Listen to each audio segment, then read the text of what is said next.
sim. Todavia eu me alegrarei. Todavia eu me alegrarei. Todavia eu me alegrarei. Se alegre, se alegre, se alegre. Ainda que a figueira não floresça, que não haja fruto na vide, e o produto da oliveira minta, todavia eu me alegrarei.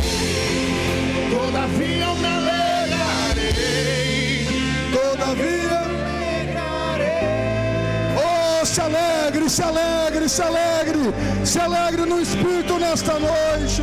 Mais que tudo nós queremos tua glória. Diga! Tua glória. É isso, é isso. E mais que tudo nós queremos tua glória. Diga isso! Ora Xandaraba Candaramaia, ora Xandaramaia, oh Espírito Santo, oh Espírito Santo, ora Xandaraba, ora Candaraba Xandaramaia. Queremos, Senhor, nós queremos tua glória, ora Xandaraba Candaramaia, nós queremos tua glória.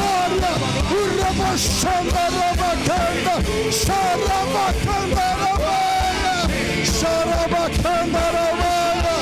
Nós queremos tua glória, nós queremos, Senhor, tua glória. Oh Espírito Santo, diga, se apaixone, se apaixone por Jesus.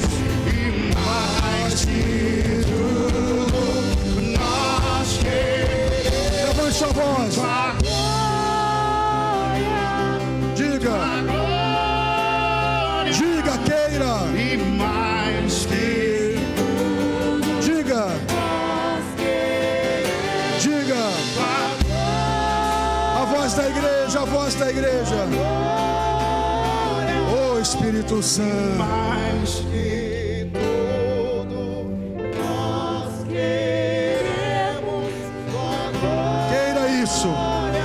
Cante, queira. Mais que tudo nós queremos tua glória. Se expresse ao Senhor. Vem habitar. Cante. Não queremos só uma visita. Não, Senhor. Nós não queremos só uma visita. Não queremos, Senhor. Vem habitar aqui. Vem, Senhor. Tu és adorado nesse lugar. Tu és adorado, Senhor. E mais que tudo, e mais que tudo, nós queremos tua glória, tua glória. E mais que tudo, nós queremos tua glória, tua glória. Diga! E mais que tudo, nós queremos tua glória, tua glória. Tua glória, Senhor, tua glória, Senhor.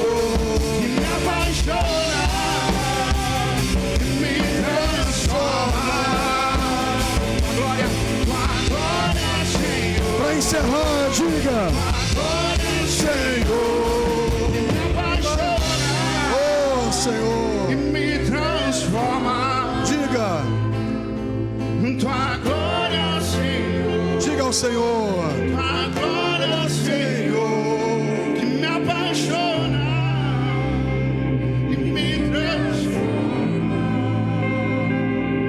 tua glória, Senhor, tua glória. apaixona e me transforma mais que tudo nós queremos, Senhor. Nós queremos, Pai, nós queremos,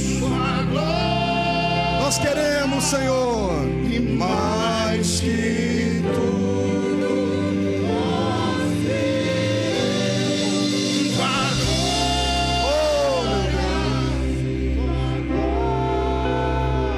Oh, amado Senhor, aqui no Rio Grande do Sul, no centro do estado gaúcho, há um povo que é apaixonado por Ti.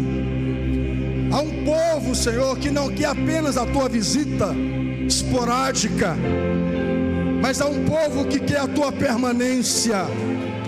Está aqui esse povo, Senhor. Está aqui esse povo, meu Pai.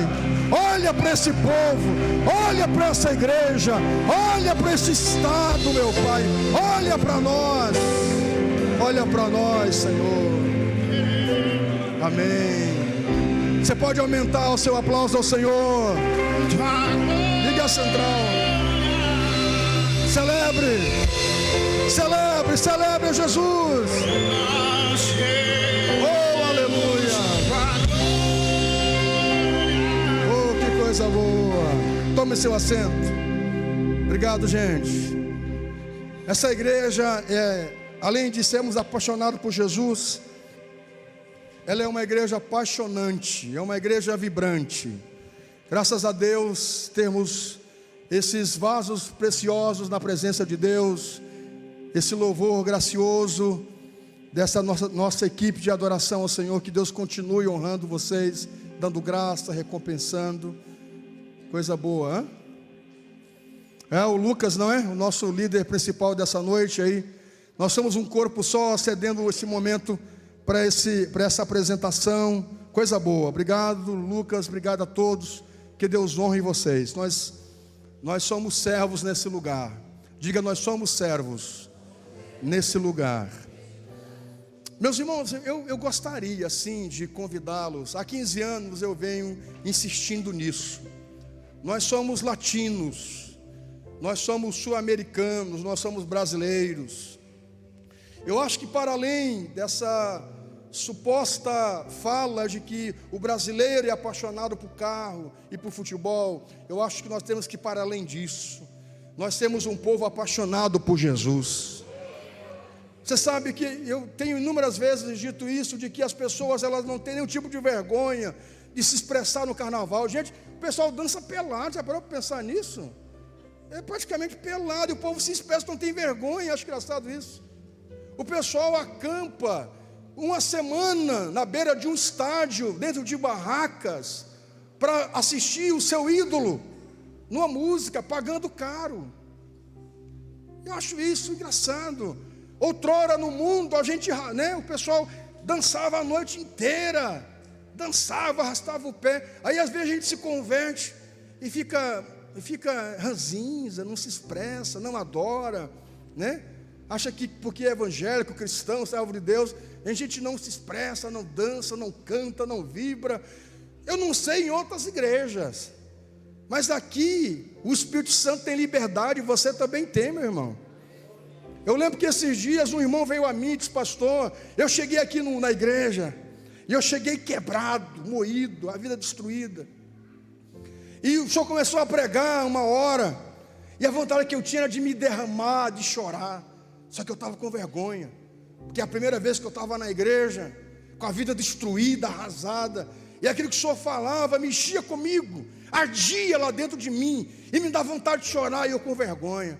As pessoas estavam do meu lado, e eu pensava: o que elas vão pensar se me ver chorando? E eu engolia aquele choro.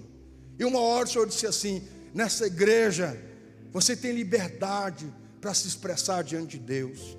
Se você quiser chorar, ninguém tem que se importar com isso. Se você quiser levantar as mãos, adorar, ninguém vai censurar você. Se você quiser falar em línguas, nós somos uma igreja pentecostal, ninguém vai achar estranho. Nós somos uma igreja pentecostal. Você pode meter uma rajada de línguas aí, você pode sair sapateando, só no sapatinho. Não tem problema com isso, meu irmão. Capaz, mas cada um.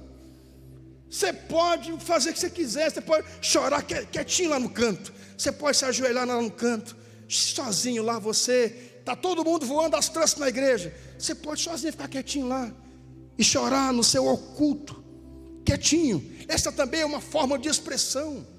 Deus está vendo isso. Ninguém nessa igreja tem a permissão e tem o direito de censurar, de criticar você e Deus.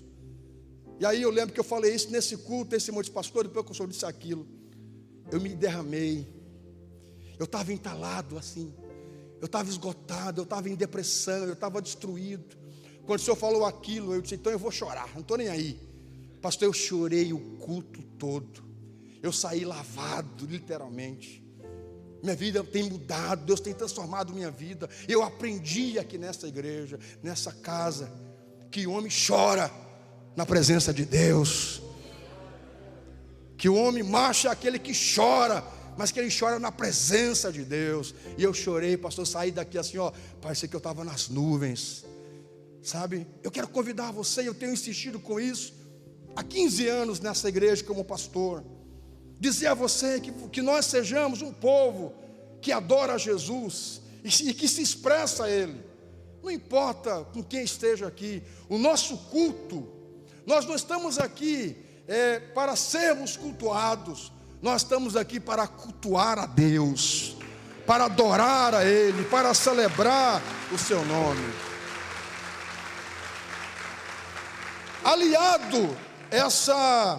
Aliado a essa vibração, se a gente fosse esotérico, nós íamos dizer, essa energia positiva. Mas como nós não somos esotéricos, nós somos espirituais, nós dizemos, essa força do Espírito Santo. Aliado a essa força do Espírito Santo, esse dinamismo do Espírito, ao poder da sua palavra, a palavra genuína pregada nesse altar, nós podemos e seremos uma igreja, como temos sido, de vanguarda, relevante nesta cidade, levando a palavra de Deus literalmente aos rincões dessa cidade. Nós temos célula literalmente nos rincões dessa cidade.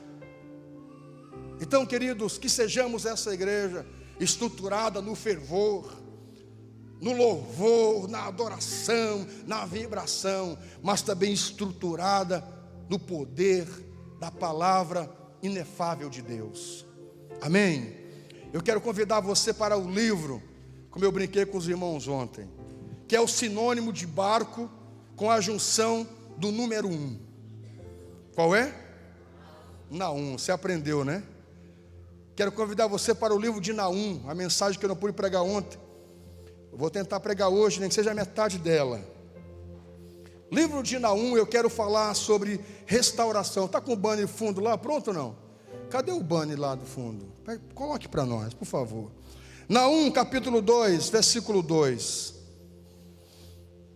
Lá no, mais ou menos no meio da Bíblia. Coloca lá o fundo do tema aqui. Isso. Vamos lá. Naum 2:2.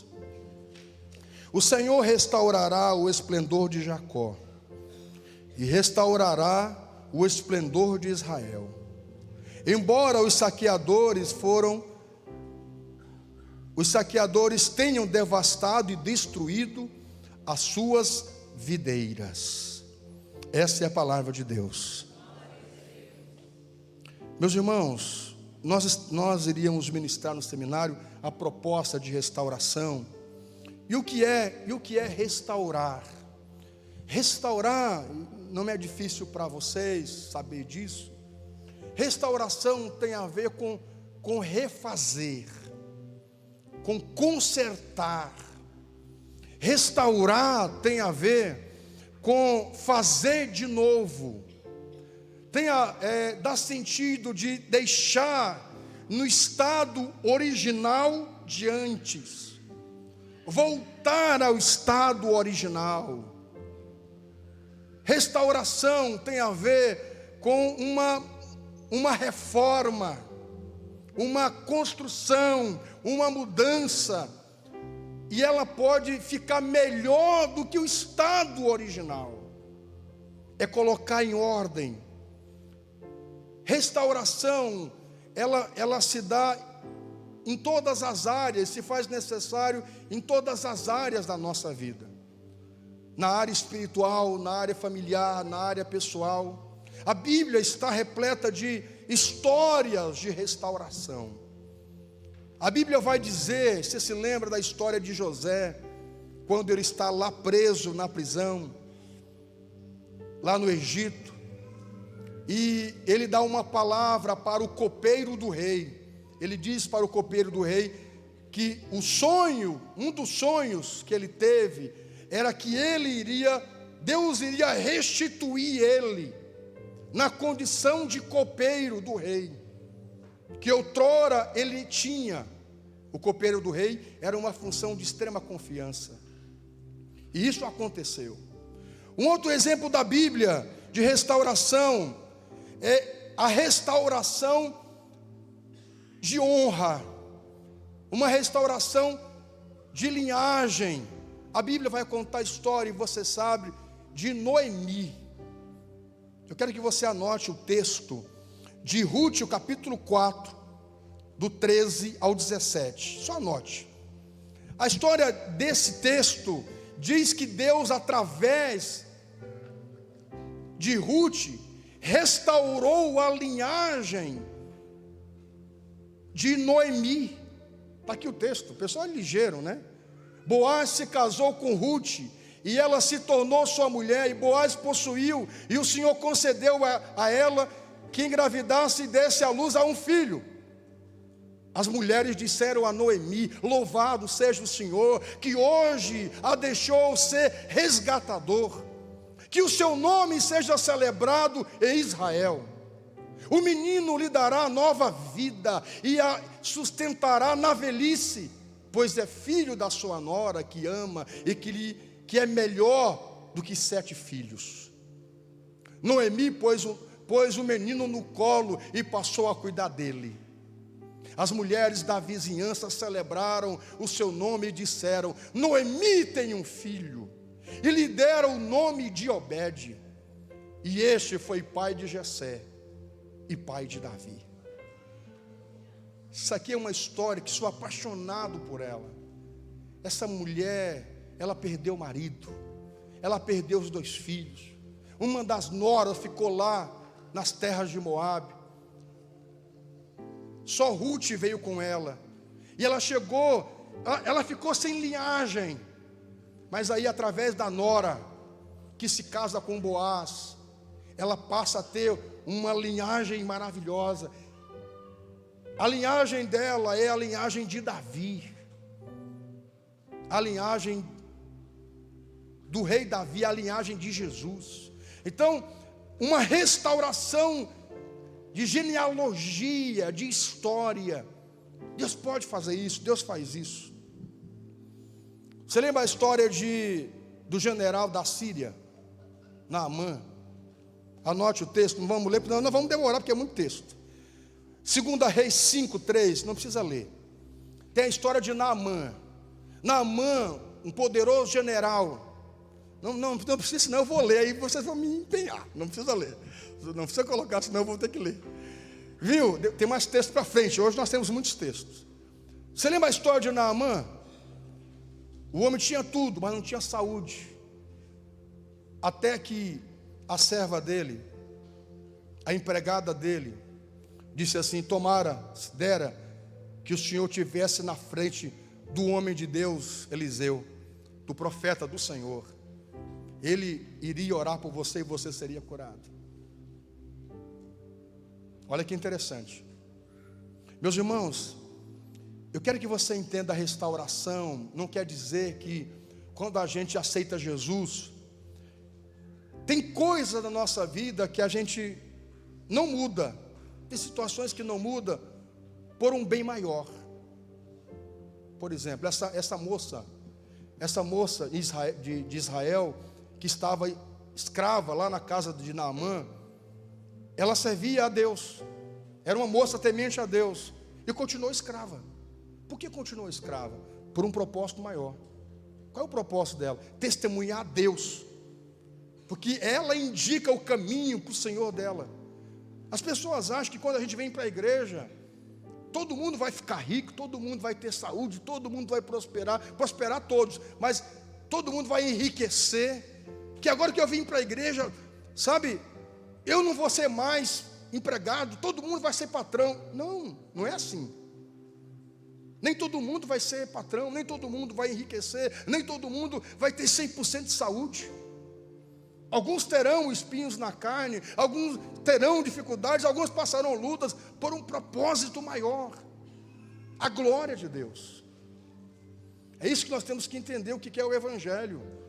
Não é esse Evangelho que eu aceito Jesus, entrego minha vida a Jesus, e aí eu passo a ser milionário, e tudo vai acontecer, tudo de bom para mim. Não é assim.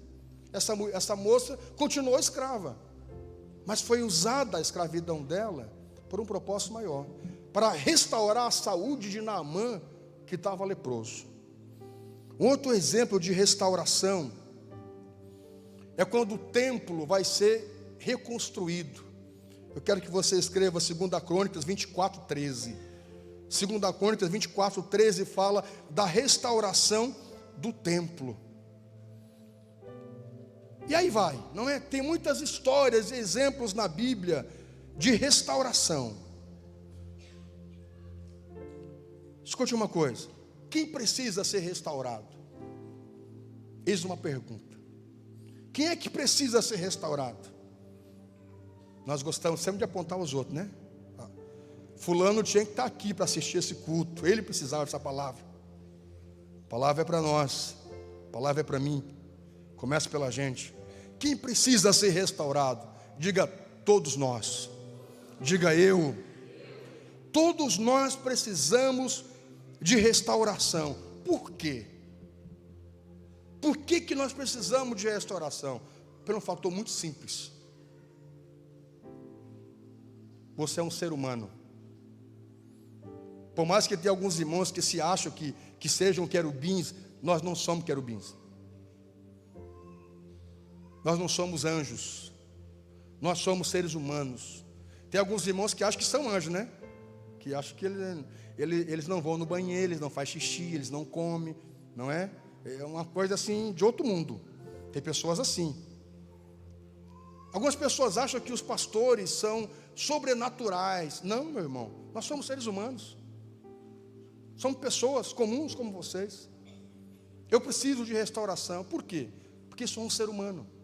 Como ser humano, sou afetado diariamente pelas intempéries da vida. O processo da vida é um processo muito doloroso, que vai nos machucando. Nós somos afetados por muitas coisas diariamente, gente. Muitas coisas nos magoam durante o dia. A gente se magoa com a esposa, com o marido se magoa com a mulher, com os filhos se chateiam com os pais em algum momento, a gente se chateia com o parente, com a tia, com o irmão, com o vizinho. Às vezes até o cachorro vem e incomoda a gente uma hora. Nunca vou esquecer, nós fomos numa casa uma vez fazer uma visita, e aí chegamos na casa para fazer a visita, e aí a pessoa veio apresentar o cachorro para a pastora, e disse: olha aqui, disse que o meu cachorrinho, e mostrou para a pastora. O cachorro se emocionou e deu um xixi nela assim, ó. Marcou o território. Deu um xixizão na pastora. Eu digo: meu Deus do céu, sabe? Até isso a gente passa, né? Deu uma chuveirada, o cachorro foi apresentar o cachorro. O que eu quero ver cachorro? Eu fui para orar pela família. Apresentou o cachorro, embora eu goste de cachorro, tenho três. Sabe, a gente durante a vida, a gente tem uma experiência com um professor ruim, com um pastor, com um líder, com um amigo. A gente se chateia no trânsito. Tem um dia que a gente quer um dinheiro para comprar um negócio, não tem. Essa é a vida. Por isso a gente precisa de restauração. Por quê? Porque somos seres humanos. Como seres humanos, nós somos um ser em construção. Nós não estamos prontos. Nesse mundo, não estamos prontos. Paulo diz que nós vamos crescendo de glória em glória, até chegar aquele dia perfeito, que o perfeito vai se manifestar e Ele nos tornará perfeito. Por isso que não existe governo. Olha aqui uma coisa: o socialismo falhou. Era uma promessa de que o socialismo ia mudar o mundo, todo mundo igual. O socialismo foi uma prova falida no mundo. O comunismo veio para pensar, não é? Como é que chama aquele lá? Aquele rapazinho lá do comunismo, o Marx? Karl Marx, não é? Que iria mudar o mundo. Mentira. Ele pregava igualdade. Enquanto os russos passavam fome e frio, ele tomava vodka escondido para se aquecer. Não é igualdade, é um discurso incoerente, né? Faliu o comunismo, o socialismo. Veio Hitler implantando o nazismo, e o nazismo iria trazer o mundo uma raça ariana, uma raça pura. Por conta disso, matou 6 milhões de judeus, um monte de cigano e muita gente. É uma prova falida do governo humano. Na Itália, Mussolini, com o seu sistema fascista, foi nele que Hitler se inspirou, e um no outro, depois foram parceiros, inclusive, na Segunda Guerra Mundial. O fascismo faliu. Prova disso, até hoje a Espanha não se levantou. Aliás, a Itália não se levantou. Capitalismo, aí vem Estados Unidos. Capitalismo, aí se abre, a Europa se abre para o capitalismo. Bom, o capitalismo vai abrir fronteiras. Nós temos provado que o capitalismo tem gerado um povo doentio, que compra sem necessidade, uma ganância desenfreada. As pessoas, elas escravizam o outro em prol do lucro. O que importa é o lucro, a qualquer custo. Destrói, mata, destrói fulano, acaba com a saúde do outro. A gente tem que lucrar, trabalha 24 horas, a gente tem que lucrar, não importa. Pega a empresa do outro, compra, faz um grande, não é um conjunto de empresas, as maiores engolem as menores. O capitalismo tem comprovado-se de que é um sistema falido.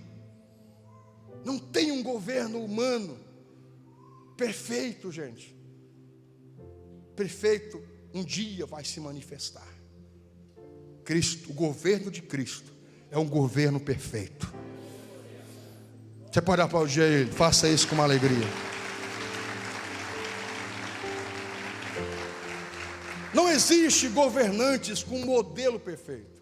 O que existe, o que pode haver, são governantes mais sérios, com propostas de igualdade, de lutar pelo país. Isso é possível. Coreia do Sul é uma prova disso. E muitos outros países. Oremos pelo Brasil. Escute uma coisa, queridos.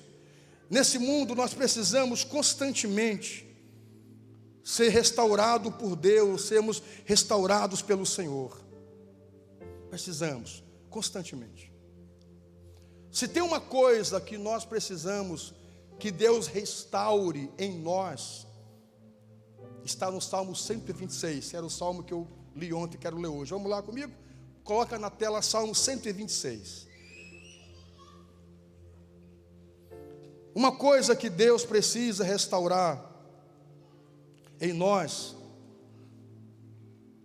é a nossa sorte. Olha só, Salmo 126. Quando o Senhor nos trouxe os cativos de volta a Sião, foi como um sonho. Só o verso primeiro. Quando o Senhor trouxe o cativo, a minha versão diz: quando o Senhor restaurou a nossa sorte. Escute uma coisa, queridos. Se tem uma coisa que precisamos que Deus restaure, é a nossa condição de vida, é a nossa sorte. Por quê? Porque a gente durante a vida vai se chateando, vai se incomodando. Esse povo aqui, esse salmo é um salmo pós-exílio, cativeiro. O povo de Israel ficou cativo da Babilônia por 70 anos. Por 70 anos eles estavam cativos. Daniel teve uma visão com 4 animais. A primeira visão do primeiro animal era um leão vistoso, grande, com asas. Esse leão representava o Império Babilônico.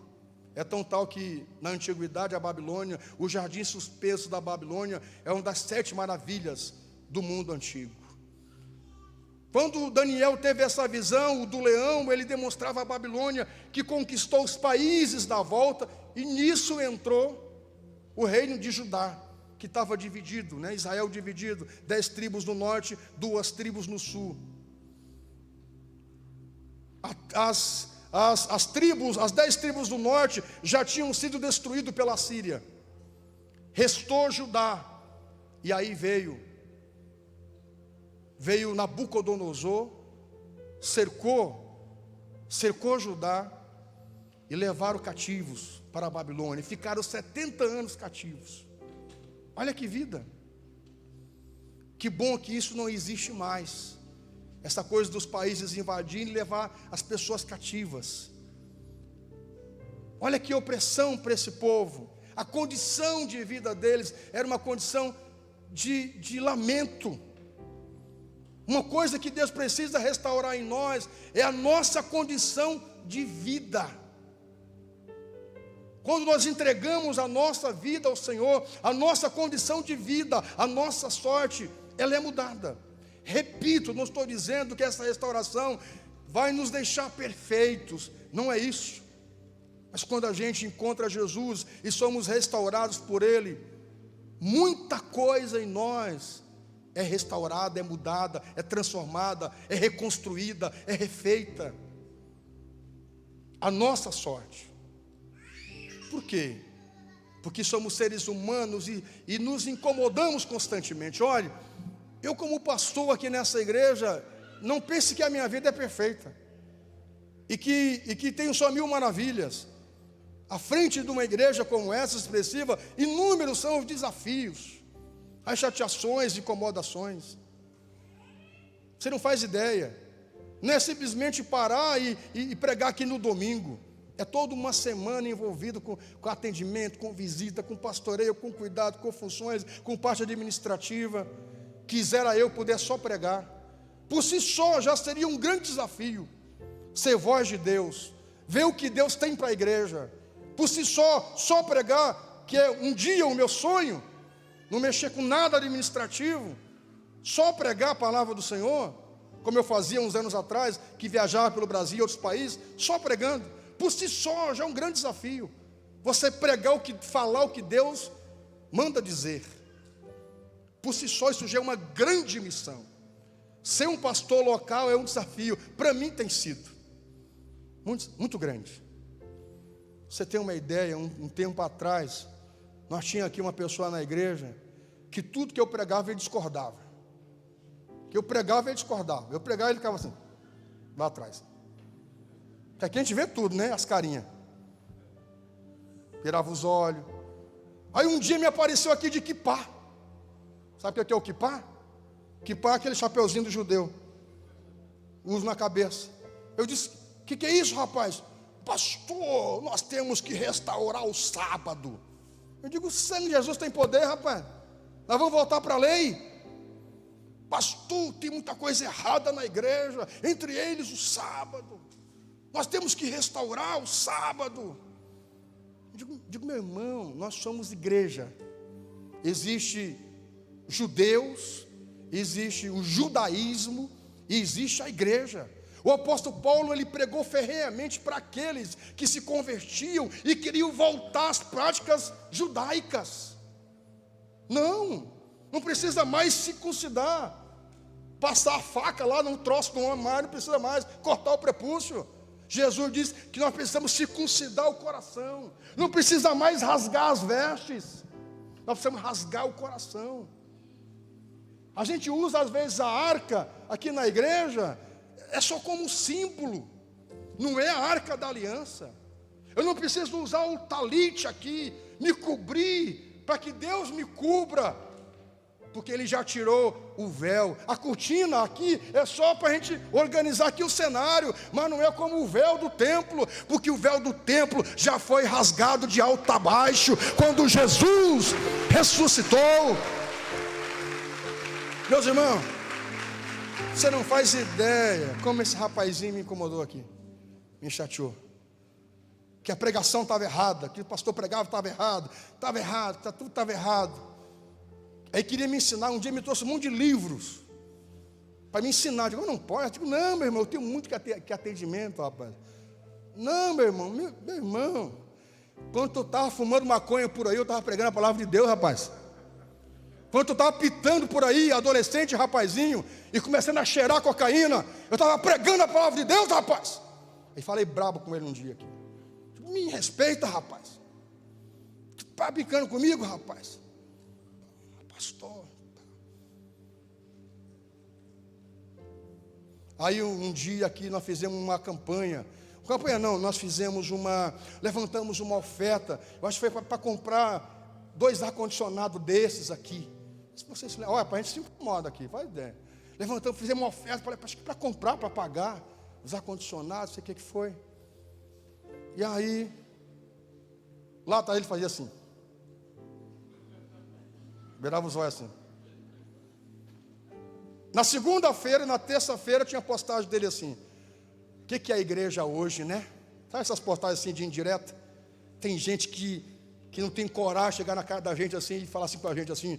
É isso que eu penso de você, é isso que eu acho de você. Os caras vão para o Facebook, né?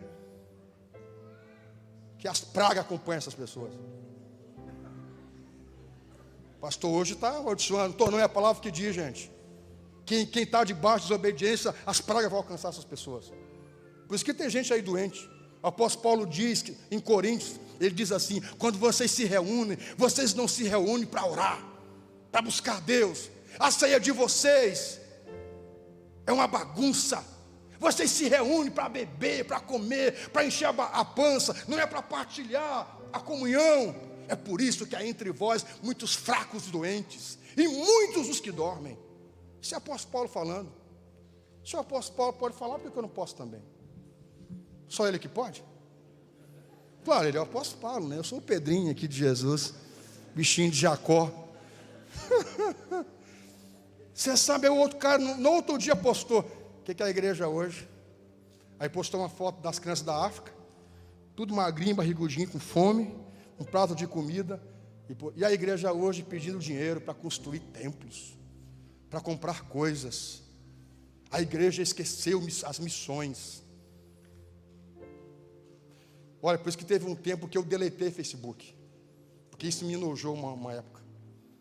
Teve um tempo que eu apaguei tudo, me enojei. Eu digo, não pode, é verdade? Não pode, é verdade, rapaz? Como se nós não alimentássemos quase 50 ou 50 crianças nessa igreja. Como se nós não tivéssemos um projeto social. Aí quando compramos ar-condicionado, o bonito era primeiro sentar bem na frente, para pegar o azinho assim, ó, frescozinho assim. Dá vontade de dizer para os assistentes pastorais: quando ele sentar, tu põe no quente. É porque ia afetar os... Olha, e nem levantou na hora da oferta. Quando eu chamei, coloquei, sempre faço isso, né? Coloquei a mesa para nós comprar ar-condicionado, eu precisava, estava só com uma central aqui, não estava dando conta. Os irmãos vieram e ele assim. Ele nem levantou. E não ajudou a África, não mandou dinheiro para nada, nunca veio ajudar o projeto aqui. Qual é o final disso? Voltou para a cocaína. Gente, vou dizer uma coisa para vocês. É por isso que a melhor resposta que a gente dá para fariseus assim é se mantendo firme em Deus. Porque o tempo mostra quem é e quem não é. Isso é uma verdade. O tempo mostra quem é e quem não é. É você se mantendo firmado em Deus. Alguém diz assim: quero ver se você é crente mesmo. Isso é fogo de palha. Você é assim, você é sempre assim. Você é fogo de palha. Logo você vai estar no mundo. Vamos firmar em Deus. Vou buscar o Senhor. Vou buscar Deus. Vou me manter firme. O tempo passa, as pessoas viram que você realmente queria Deus. Queria o Senhor. Porque quando a gente quer Deus de verdade, diz o apóstolo Paulo: nada me separará do amor de Deus. Nada me separará do amor de Deus. Olha, gente, eu quero convidar você para para voltarmos ao estado original. Eu quero convidar você para voltarmos ao propósito da qual Deus nos chamou para sermos restaurados. Que Deus possa literalmente restaurar a nossa condição de vida. Quando Jesus entra na nossa vida para nos restaurar, se nós mentíamos, não mentimos mais. Se nós éramos iracundos, não somos mais. Se nós roubávamos, não roubamos mais. Se trambicávamos, não trambicamos mais. Essa é a forma original do resultado da restauração que Jesus produz em nós, produz na nossa vida. Porque esse era o plano, sempre foi o plano de Deus para o homem. Não que o homem tivesse caído por aí, perdido, afastado dele. Quando Deus restaura a nossa sorte, Ele está falando de restaurar a nossa condição de vida. De uma vida miserável, medíocre, de mau caráter, de pessoas de duas caras, pessoas sem palavras, de pessoas vacilantes. O que é Pedro, gente? O que é o apóstolo Pedro?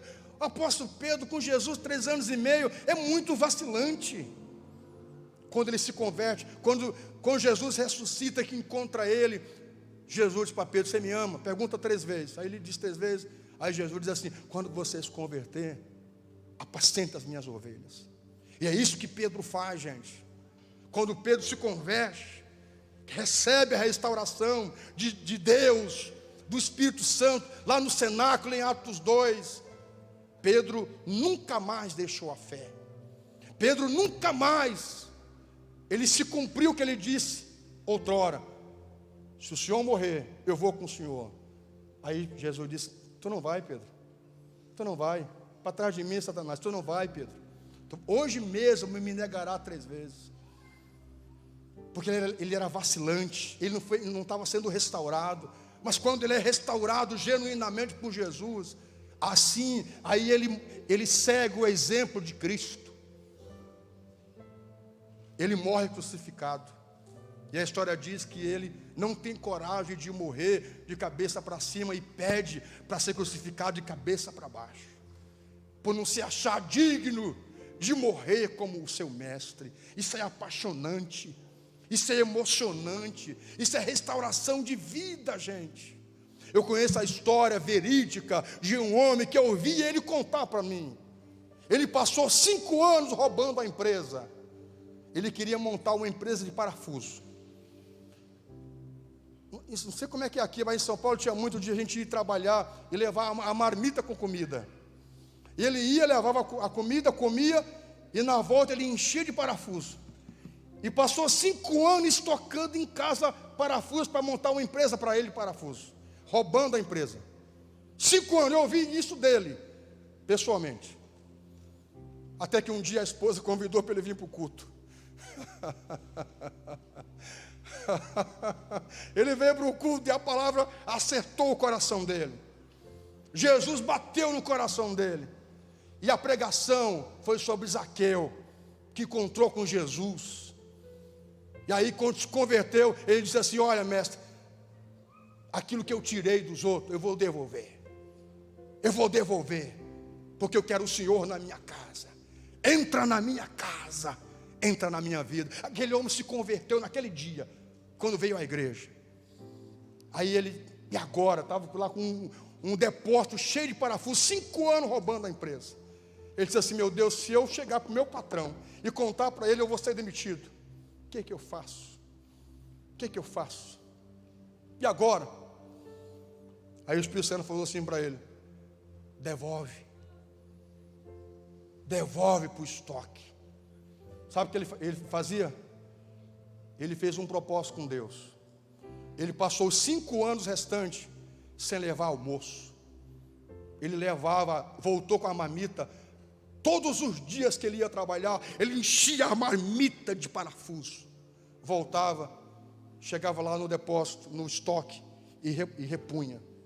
Ele não almoçava. Todo mundo dizia: fulano, vem almoçar com a gente. Ele: não, eu gosto de almoçar sozinho. Por quê? Agora tu virou crente, não quer almoçar com a gente. É porque ele não comia. Ele passou 5 anos que ele só jantava, que ele não almoçava, que ele entrava em jejum de manhã e só jantava. Os 5 anos restantes dele foi ele enchendo a marmita com parafuso e repondo a empresa. Sabe o que é isso? Isso é uma restauração de vida. Sabe? Quem roubava não rouba mais, quem mentia não mente mais. Não é você deixar o cabelo crescer e arrastar lá atrás. Isso aí, o pessoal, não tem uma moda aí dos, como é que é? Safari? Rastafari? Os cabelão desse tamanho assim. Deixar os dread, deixar cabelo grande não é difícil. Fechar da saia, como é que chama ali da saia? O troço ali, a fenda da saia, não é difícil. Deixar de usar batom, eu acho que é difícil, porque, rapaz, eu acho muito bonito a lemoa quando põe batom. Eu digo, vida, põe batom só para mim te beijar. Rapaz, eu adoro beijar essa boca dessa lemoa. Ainda mais quando está com batom, não é verdade?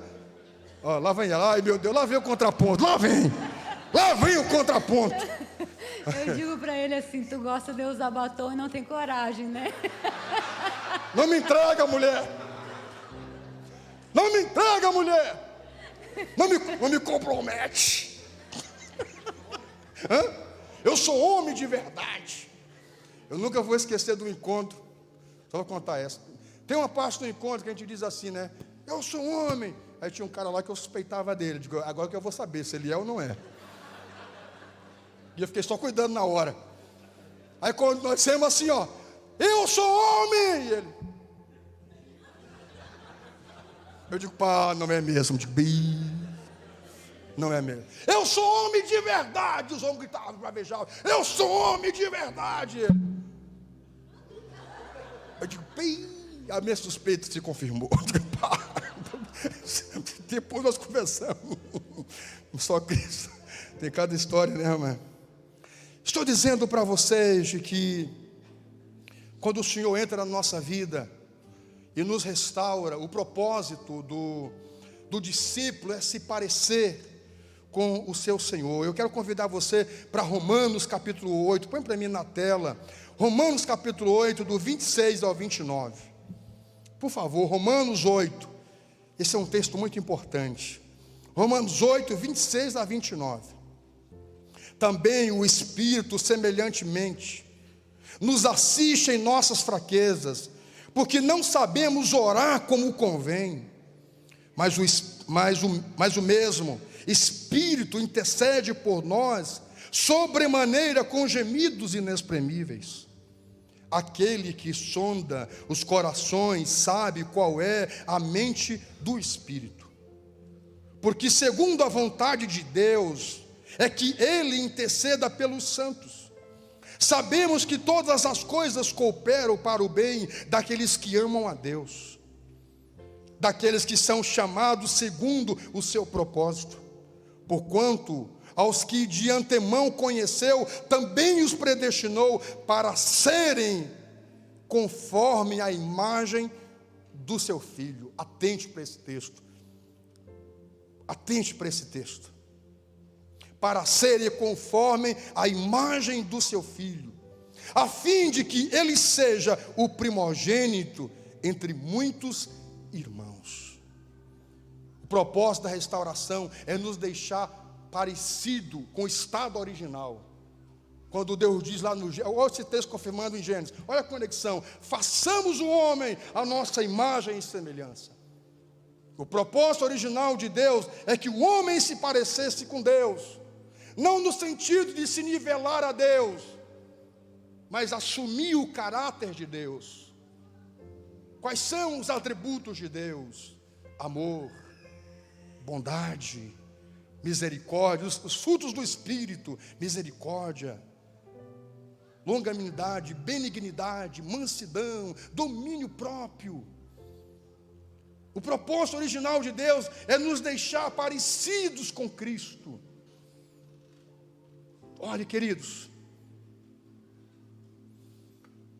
todos os discípulos são parecidos com o seu Senhor, com o seu Mestre, em todas as religiões.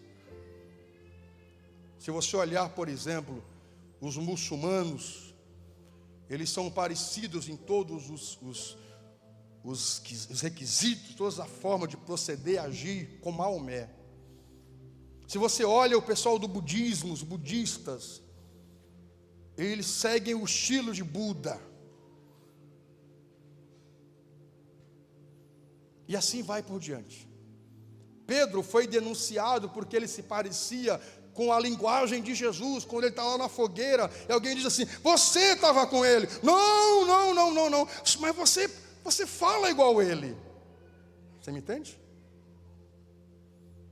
O propósito de Jesus é que sua igreja, que o seu povo, que os seus restaurados se pareçam com ele. Qual é a demonstração? Como é que eu posso me parecer com Jesus? Como é que eu posso ver esse modelo? Leia Jesus nos evangelhos. Como é que Jesus procedia com o próximo? Como é que Jesus procedia com os seres humanos? Olhe Jesus tendo misericórdia. Olhe Jesus tendo amor. Olhe Jesus tendo compaixão.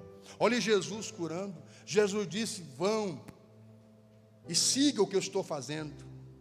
E sigam a minha obra. Vão e façam discípulos de todas as nações. O propósito original de Deus, do seu propósito de restauração, é nos deixar parecidos com Jesus. No dia, olhe para mim você, no dia que nós entendermos isso, e permitirmos sermos restaurados por Deus, as pessoas elas irão se converter só de sentar e conversar com a gente. Elas verão misericórdia no nosso olhar, no nosso proceder. Elas verão amor. Elas verão uma transformação genuína, apesar de qualquer coisa, apesar de qualquer adversidade. Elas verão a nossa fé em Deus e elas irão querer servir esse Deus. Você pode aplaudir o Senhor? Faça isso com alegria.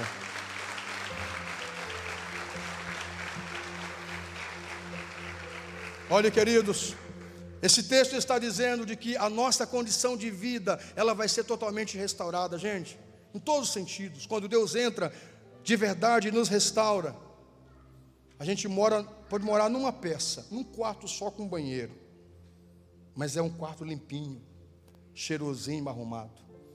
A gente ainda não tem condição de comprar 2 camisas, só tem uma. Mas essa camisa é limpinha, é cheirosa, é arrumada. Você me entende o que eu quero dizer? A nossa vida, ela vai sendo um modelo para as outras pessoas. Não importa a condição de outrora, Deus restaura a nossa sorte, Deus restaura a nossa condição de vida. Aqui tem muita gente com histórias assim, que Deus restaurou a sua condição de vida. Quem sabe você outrora estava lá no cativeiro, como estava o povo de Judá, 70 anos cativos, 70 anos, até que Deus interviu na vida deles. Eu quero convidar você para o Salmo 137, põe na tela para mim, Salmo 137, Salmo 137, são poucos versos. Deixa eu ler com você. Juntos aos rios da Babilônia, nós nos sentamos e choramos com saudade de Sião. Ali nos salgueiros penduramos as nossas harpas. Ali os nossos captores pediam-nos canções. Os nossos opressores exigiam canções alegres, dizendo: cante para nós uma das canções de Sião. Como poderíamos cantar as canções do Senhor numa terra estrangeira, que a minha mão direita define, ó Jerusalém, se eu me esquecer de ti, que me grude a língua no céu da boca, se eu não me lembrar de ti, e não considerar Jerusalém a minha maior alegria. Lembra-te, Senhor, dos edomitas e dos que fizeram quando Jerusalém foi destruída, pois gritavam: arrasem-na, arrasem-na até os alicerces, ó cidade da Babilônia. destinada à destruição. Feliz aquele que lhe retribuir o mal que você nos fez. Feliz aquele que pegar os seus filhos e despedaçar contra as rochas. A gente acha esse salmo muito pesado. A gente acha essa canção muito dura, sanguinária até. O contexto dessa história é terrível, gente. Por 3 vezes, a Babilônia cercou Judá. Na primeira vez, no primeiro cerco, eles passaram 3 anos no cerco. A fome foi tão grande que Jeremias conta que as crianças caíam mortas de fome.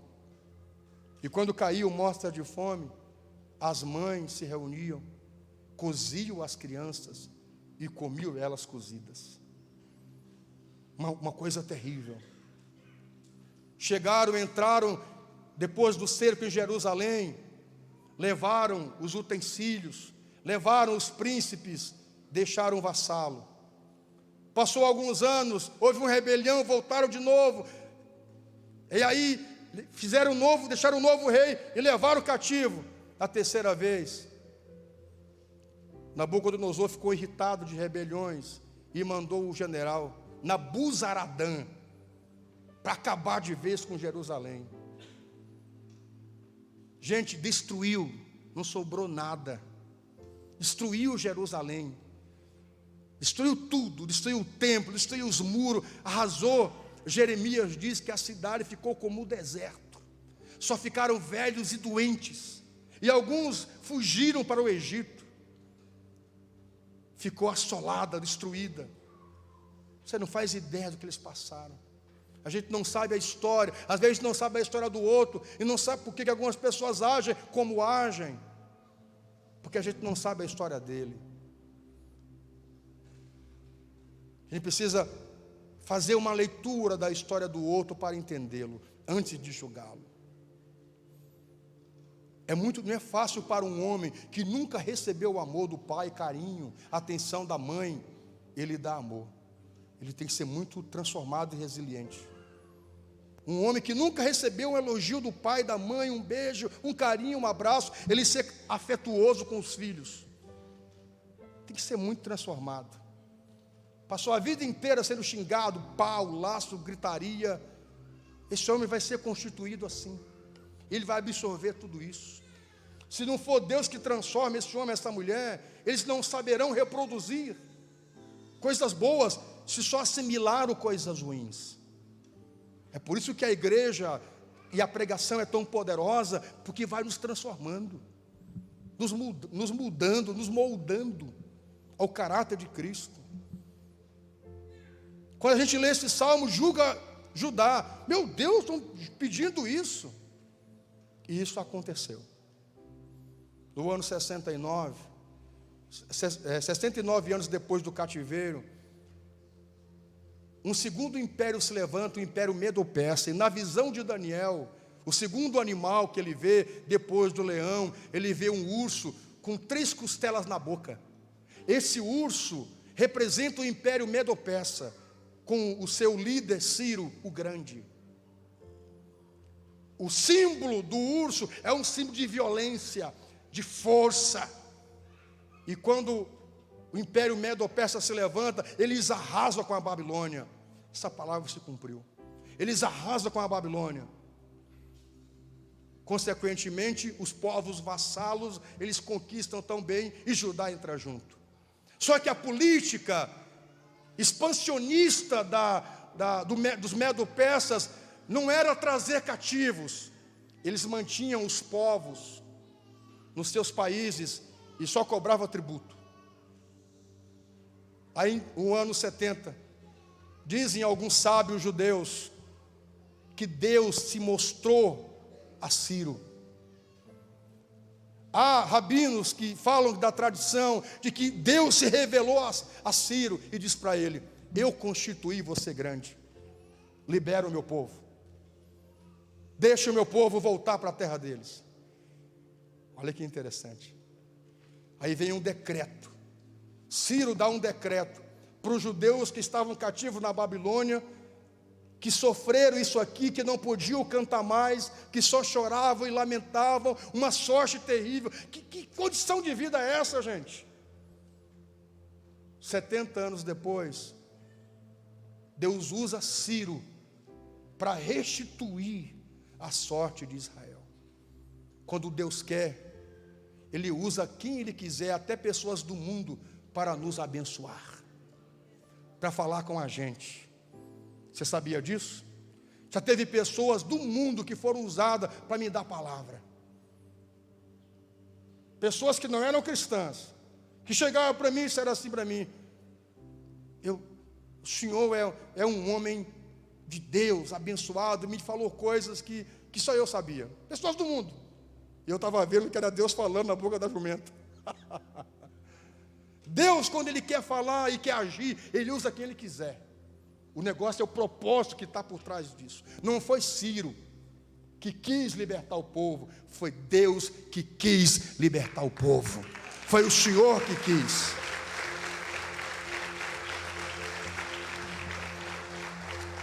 Diga: Deus quer restaurar a minha condição de vida.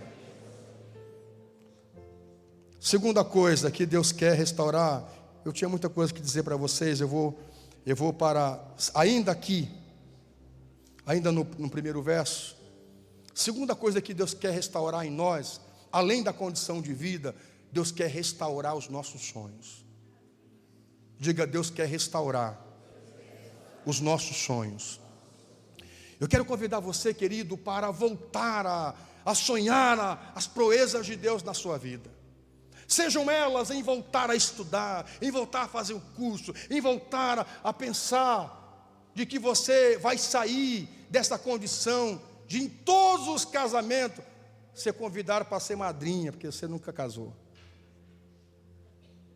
Você está cansado de ser convidado para ser madrinha de casamento e ter que arranjar um par. Voltar a sonhar em ter um par permanente, não provisório, não só por uma noite. Ei, maravilha. Fala, Deus. Hã? Oh, Deus, fala, Deus. Alguém brilhou os olhos ali naquele lugar. Eu não vou dizer nada, mas vai ser o Wagner. Meus irmãos, eu me lembro que um ano eu passei uma série de pregações pregando sobre sonhar, sobre projetar, sobre desejar as coisas de Deus, sobre voltar a sonhar, a pensar. Porque quando você sonha, você tem expectativa em construir, em comprar, em aumentar, em se tornar uma pessoa melhor. Isso é bom para a gente. E aí eu lembro quando eu terminei uma das pregações dessa série, há muitos anos atrás, o irmão veio a mim lá atrás e disse: pastor, eu não sonho mais. Eu perdi a vontade de sonhar. Para mim está sendo muito difícil ouvir as tuas pregações. Eu não estou conseguindo mais sonhar. Eu digo: irmã, isso é perigoso. Lute, volte a sonhar. Porque sonhar é saúde, é expectativa. Os nossos sonhos nos movem. Olha onde o sonho de José levaram ele. Embora teve as intempéries da vida, mas o sonho de José levaram ele longe. Sonhe, minha irmã. Meus irmãos, já contei muitas vezes. Eu pegava o vidro de perfume Alma de Flores, aquele azul. Lembra daquele perfume Alma de Flores? Meu Deus, que cheiro terrível. Eu tenho lembrança. A mamãe usava, ela se banhava de Alma de Flores assim. Eu lembro que eu pegava aquele perfume azul e eu ia para o quintal pregar para as galinhas. Se convertam. Deus tem uma obra na sua vida, as galinhas. Pare de murmurar, suas murmuradoras. Eu criança, 5, 6 anos, 7 anos, pregando para as galinhas. Eu me emocionava, sabe? Pregando para muita gente, pregando para a multidão de pessoas. Pegava o telefone, o microfone, pegava um vidro de perfume, ia lá para o quintal e eu chorava, me emocionava, pregando para as galinhas, para os pés de planta. E a minha avó dizia assim: Maria, esse teu filho está meio doido, Maria. O que esse menino tem? Mas não, ele é assim mesmo. Ele quer ser pregador. É o que eu sou hoje. Se foi o meu sonho, é o que eu sou hoje. Às vezes eu estou lá em casa, olha. Às vezes eu estou lá em casa pregando e a pastora vem: o que você está falando? Eu estou pregando. Eu prego sozinho. Hã? Eu fico pregando sozinho para os cachorros. Se converta, Ângelos. Você é mimoso, você é querido. Glória a Deus, digam amém. Essa irmã depois, o marido me chamou em casa, que ela fazia 5 dias que não tomava banho. Os filhos vieram preocupados que ela não saía do quarto, sem tomar banho, aqui dessa casa, anos atrás. Eu tive que ir lá orar com ela, com a pastora, orar. Eu disse: a senhora precisa voltar a sonhar. Saia daí, vai tomar banho, vai se animar, volte a sonhar, venha para a igreja orar. E aquilo, ela foi se restabelecendo. Os sonhos, gente, eles nos trazem vida, não importa a condição que nós estamos. Ore para que Deus restaure os teus sonhos, que estão engavetados, que estão trancados, que estão escondidos. Eu voltei a sonhar com a construção dessa igreja. Eu voltei a sonhar com as multiplicações de células, de almas, de abrir extensões. Olhe, ontem nós tínhamos aqui um micro-ônibus que veio lá de São Miguel, lotadinho da nossa extensão de São Miguel. E eu fiquei pensando: vai chegar um dia que nós não vamos ter um micro-ônibus, nós vamos ter muitos ônibus aqui na volta, vindo das extensões que nós vamos abrir, vindo das extensões. Meus irmãos, terceira coisa que precisamos ser restaurados é a nossa fé. Diga fé. Nós precisamos ter, eu vou seguir depois essa pregação, nós precisamos ter a nossa fé restaurada. Sabe o que a Bíblia diz? Que nós temos que andar por e não por vista. Eu quero convidar você a sair do natural. Quero convidar você a andar por fé. Deus já fez no passado por nós. Deus fez por você, já fez outrora. Por que Ele não pode fazer agora?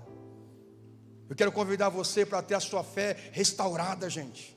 A crer no sobrenatural de Deus, a fazer propósitos com Deus, a voltar a jejuar. Eu disse ontem que o culto de terça-feira para mim tem sido muito renovador, porque eu fiz um propósito de pregar em jejum. Isso para mim tem sido muito bom, porque isso nos disciplina, porque isso renova a nossa fé. Para mim tem sido muito bom. Terça-feira, terça de milagres, prega em jejum, mata a carne. Aí, sabe, tem ousadia em Deus. Nós já vimos Deus fazer milagres, gente. Deus permanece o mesmo. Deus não se esqueceu. Somos nós que às vezes deixamos de crer no seu agir, no seu sobrenatural. Nós temos experiências com Deus, gente. O que foi a primeira vez que nós fomos alugar aquele salão? Que cheguei lá na mobiliária Santa Maria, o gerente era o seu Cláudio, e falei para ele que eu queria alugar aquele salão. R$1.200 era o aluguel.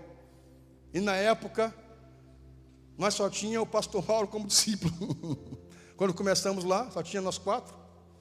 E eu cheguei para ele lá e o pastor Mauro disse: pastor, conte com o meu dízimo. Conte com o meu dízimo, é certo. Aí eu, na época, o dízimo dele era 350. Eu digo: então, esse vai ser o valor que eu vou pedir do aluguel. Cheguei lá para o cara, e o seu Cláudio disse assim: eu quero alugar o salão lá que eu vi assim, tal. E eu quero a proposta que seja assim, 2 meses de gratuidade. Porque para reformar, que está muito feio, está tudo lá abandonado, quebrado, tem um buraco, tem que aterrar. E 6 meses de 350. Depois de 6 meses, aumente para 600, aí depois segue 1.200. Ele olhou assim e disse: o senhor saiu da onde? Eu digo: lá do Piauí. Só pode. Eu digo: você é doido? Eu digo: não, um pouco. Sim, não sou bem normal mesmo. Ele disse: meu amigo, ele disse: pastor, o dono daquele salão é seu Edir Zago. O senhor sabe o que é Edir Zago? Eu disse: sei lá que é Edir Zago. Depois eu conheci ele pessoalmente. Seu Edir Zago, o dono dos moinhos Zago de Faxinal. Esse homem não precisa de dinheiro. Esse homem não precisa desse salão. Já veio proposta de 1.100, ele é italiano, gringo. Você sabe o que é gringo? Eu digo, não sei, não hablo, não sei o que é gringo. Não hablo espanhol, mas gringo é italiano. Buena gente, polenta, queijo. Queijo. De la meia. Buena gente. Digo, não sei quem é, se é de Zago, não sei quem é gringo. Eu quero aquele salão. Digo, pastor, não. Veio aqui esses dias um cara oferecer 1.100, 1.000. Ele não quer, ele quer 1.200. É o que ele quer. Eu digo, liga para esse homem. Liga para esse homem e oferece a minha proposta.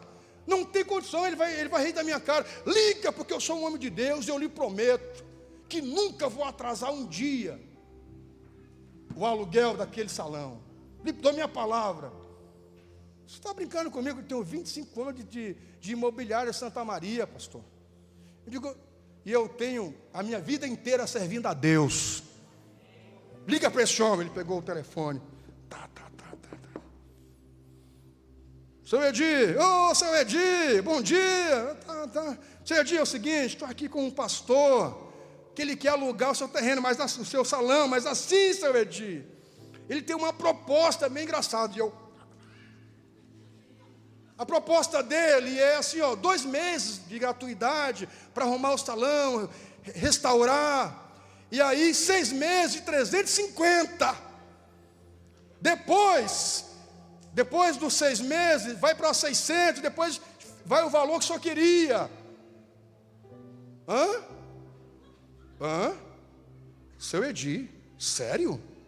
Seu Edir, sim senhor. Ele disse assim, estou me tremendo, pastor. Eu digo, Jesus.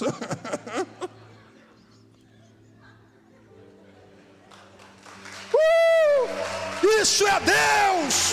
É esse Deus que nós servimos. Sabe o que é isso? Ele disse, eu nunca vi isso na minha vida. Disse assim, estou todo arrepiado. Que homem que é o Senhor? Eu digo, eu sou homem de Deus. Pastor, ele aceitou sua proposta.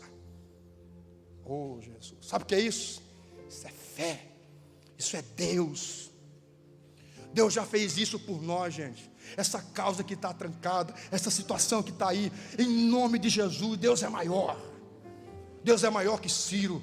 Deus é maior que Nabucodonosor. Deus é maior que um juiz. Deus é maior que todo mundo. Deus é Deus. E nós confiamos nele. Vamos ter a nossa fé restaurada.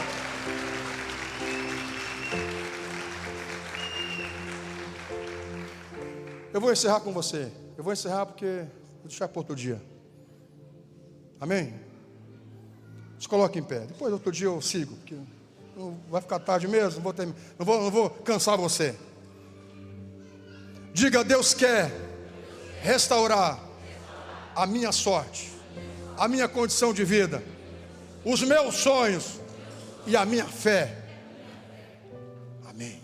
Amado Senhor, está aqui um povo, Senhor, que o Senhor vai mudar a condição de vida. O Senhor vai nos mudar para que sejamos seres humanos melhores, filhos, servos melhores, restaurados por Ti.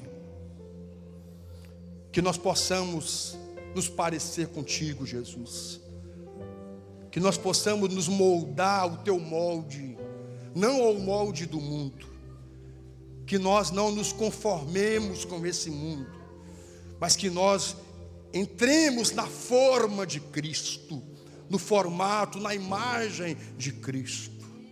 Restaura a nossa sorte, restaura os nossos sonhos, restaura os sonhos desse homem e desta mulher, dessa pessoa que hoje é só um acadêmico, mas que um dia vai chegar na posição que sonha. Essa pessoa que hoje ainda está pensando no vestibular, mas que vai chegar lá. Hoje essa pessoa sonha em assumir essa condição na empresa. Hoje essa pessoa é um empregado, mas ele tem um sonho de ter o seu próprio empreendimento. Que o Senhor possa ver, que o Senhor possa colocar nas suas mãos esse sonho realizado. O mesmo Deus de outrora é o Deus de hoje. E nós cremos em Ti, Senhor. Em nome de Jesus. Em nome de Jesus, restaura a nossa fé. Não importa a condição do país, não importa a condição da cidade. A nossa confiança está no Senhor que fez os céus e a terra. Eleva os meus olhos para os montes, de onde me virá o socorro? O meu socorro vem do Senhor que fez os céus e a terra. Não deixará vacilar o meu pé aquele que me guarda. Não tosquenejará, nem dormirá o guarda de Israel. Senhor, restaura a nossa fé. Em nome de Jesus. Que assim seja. Amém. Sente em nome de Jesus. Eu quero convidar você para apresentar ao Senhor a sua contribuição. Querido, eu quero convidar você